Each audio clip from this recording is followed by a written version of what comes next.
을미사변 1895년 10월 8일은 단순히 명성황후가 시해된 사건만이 아니라 그 당시 조선의 정치적 외교적 혼란을 상징하는 중요한 사건이야. 이 사건을 이해하려면 그 전후의 배경을 함께 살펴볼 필요가 있어. 당시 조선은 여러 회세의 압력 속에서 정치적, 경제적 위기에 처해 있었어. 19세기 후반에 들어서면서 서양 열강들, 특히 청나라와 일본, 그리고 러시아가 동아시아에서 세력 다툼을 벌였고 그 사이에 있는 조선은 그들의 영향력 아래 놓이게 되었지. 특히 1894년에 일어난 청일전쟁에서 일본이 청나라를 이기면서 조선에서 청의 영향력이 사라지고 일본이 조선에서 큰 발언권을 가지게 되었어.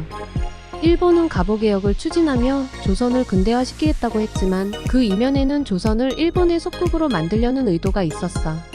조선의 왕비였던 명성황 후민비는 단순히 왕비로서의 역할을 넘어선 정치적 인물이었어. 그녀는 남편인 고종과 함께 국정 운영에 깊이 관여했고 일본의 확장을 경계했지. 일본의 영향력이 커지자 명성황후는 이에 맞서 러시아와의 외교 관계를 강화하려 했어. 당시 일본은 조선을 자국의 세력권으로 완전히 장악하기 위해 명성황후가 큰 걸림돌이라고 판단했지. 특히 1895년의 삼국간섭 사건 러시아, 독일, 프랑스가 일본에 압박을 가해 야오동 반도를 반환하게 한 사건 이후 일본은 러시아를 견제하려는 강력한 동기를 가지게 되었어. 명성황후가 러시아와 가까워지자 일본은 그를 제거하고 자신들에게 유리한 정권을 세우려고 결심한 거야. 1895년 10월 8일 일본의 자객들은 경복궁의 건천궁으로 침입해 명성황후를 찾아내 잔인하게 살해했어. 당시 명성황후가 피신을 시도했으나 잡혀서 비참한 최후를 맞았고 시신은 훼손되어 불태워졌지. 이 사건으로 일본은 조선 내에서 정치적 영향력을 더욱 강화하게 되었고 조선 내부는 큰 혼란에 빠졌어. 명성황후 시해 이후 고종은 사실상 일본의 통제를 받게 되었고 민중은 분노했지만 일본을 상대할 힘이 없었지. 을미사변 이후 조선에서는 일본에 대한 반발이 커졌어. 의병운동이 전국적으로 일어났고 민중들의 저항이 시작되었지.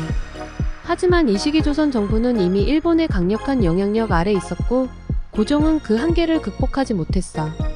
결국 을미사변은 1910년 대한제국이 일본의 강제병합으로 이어지는 과정에서 중요한 전환점으로 작용했어.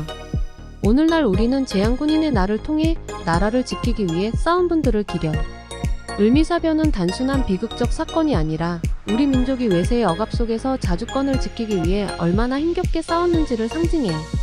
그때의 역사적 경험은 오늘날에도 우리에게 큰 교훈을 주고 있어. 일본 제국주의의 침략에 맞서 싸운 의병들, 그리고 그 뒤로 이어진 독립운동가들의 노력이 없었다면 지금의 대한민국도 존재하지 않았겠지. 을미사변을 비롯한 그 시대의 역사는 우리가 외세의 침탈과 그로부터의 저항을 기억하고 나라를 지키기 위해 헌신한 이들의 희생을 절대 잊지 말아야 한다는 것을 일깨워줘.